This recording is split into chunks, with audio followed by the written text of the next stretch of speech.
Penolakan pra-peradilan kedua yang diajukan Rai Suryo dalam perkara dugaan pencemaran nama baik terkait isu ijazah Presiden ke-7 RI Joko Widodo memunculkan respons dari kubu Jokowi. Bukan hanya amar putusan yang menjadi perhatian, tetapi juga pertimbangan hakim yang dinilai memberikan penegasan penting terhadap proses hukum yang sedang berjalan.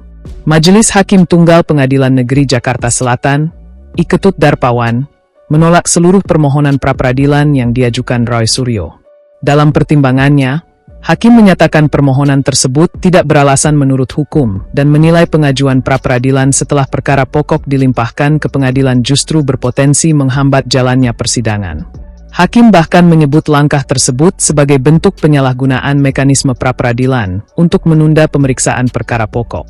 Kuasa hukum Presiden ke-7 RI Joko Widodo, Jokowi, Rifai Kusumanegara menilai pertimbangan hakim dalam putusan tersebut sangat tegas.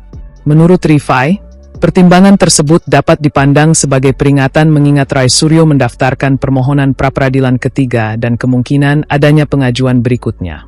Rifai menegaskan bahwa setiap pihak berhak melakukan terobosan hukum, namun langkah tersebut harus memiliki dasar hukum yang kuat dan tujuan yang jelas. Di sisi lain, kubu Rai Suryo menyatakan tetap menghormati putusan hakim. Kuasa hukum Rai Suryo menyebut pihaknya akan mempelajari pertimbangan majelis hakim secara menyeluruh sebelum menentukan langkah hukum berikutnya.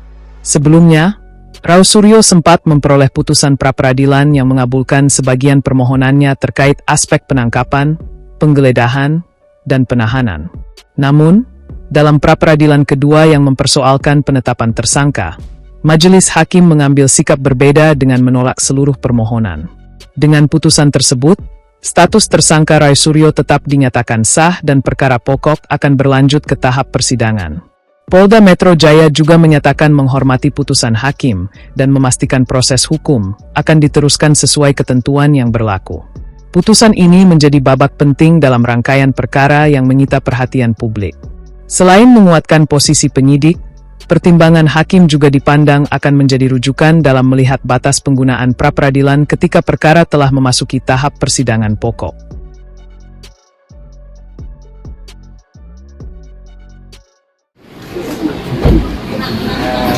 Terima kasih, Pak.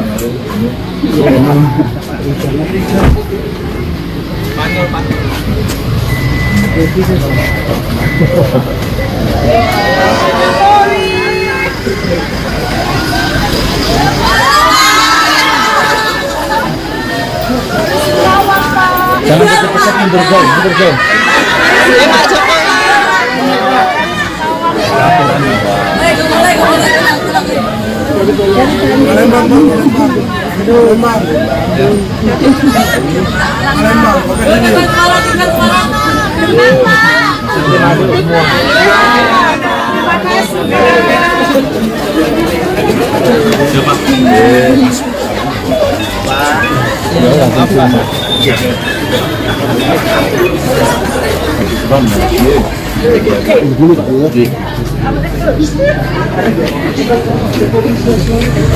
Ketemu sama siapa, Pak?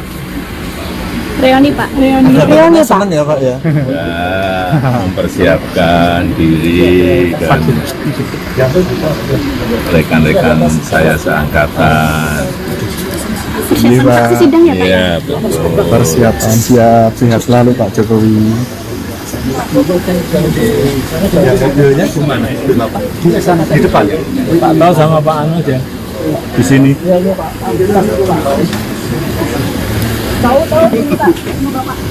Pak Tau, monggo Bapak.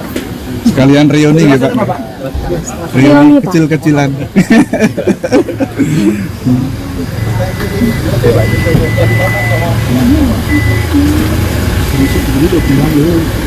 Soto malih Pak. Hati ini kayaknya. Nek soto terus bosen mboten. Halo Bang. Halo Bang. Gimana Bang tadi yang dibicarakan dengan Pak Jokowi? Sempat ngobrol-ngobrol sama Pak Jokowi, kita update tentang perkaranya yang sedang berjalan. Ada perkara Bu Tifa kan sudah mulai persidangan, perkara Pak Roy masih pra-peradilan. Jadi kita update kira-kira timeline seperti apa, persiapan untuk Pak Jokowi kan ingin hadir nanti di persidangan untuk membawa ijazah-ijazah dari SD, SMP dan ijazah yang sudah disita SMA dan UGM. Jadi hanya sharing-sharing, update-update perkembangan, dan tentunya sampai hari ini Pak Jokowi juga masih firm bahwa beliau akan hadir di persidangan. Jadi mohon doanya teman-teman, Pak Jokowi sehat selalu agar dapat hadir di persidangan nanti. Tapi kira-kira di persidangan akan hadir pada saat agenda itu? Tentunya nanti di agenda pembuktian, Mas. Nanti kita serahkan kepada majelis apakah, dan tentu dari penuntut umum apakah akan mengundang Pak Jokowi itu di awal, di pertengahan, atau mungkin di akhir pembuktian. Tapi agendanya nanti di tahap pembuktian pastinya. Oke. Iya, tadi kita sempat update juga bahwa pra peradilan Pak Roy ini kan yang kedua, bahwa nanti kemungkinan ada lagi yang ketiga dan sebagainya. Pak Jokowi menghormati tentunya proses yang sedang berjalan, dan yang penting insentif beliau adalah perkara ini cepat disidangkan ke tahap pembuktian agar beliau bisa mendapatkan kepastian hukum dan perkara ini cepat selesai lah, agar ada akhirnya perkara ini. Siap. Oke, terima kasih. Ayo buka bro. Kayak gitu semua. Dan kalau kita melihat kan banyak sekali juga friend mengatakan bahwa Bapak tidak akan hadir dan sebagainya itu kan. Sedangkan Bapak sudah katakan beliau akan hadir. Kemungkinan itu di sidang ke-6 kali ya. Tanggal 6 Agustus itu.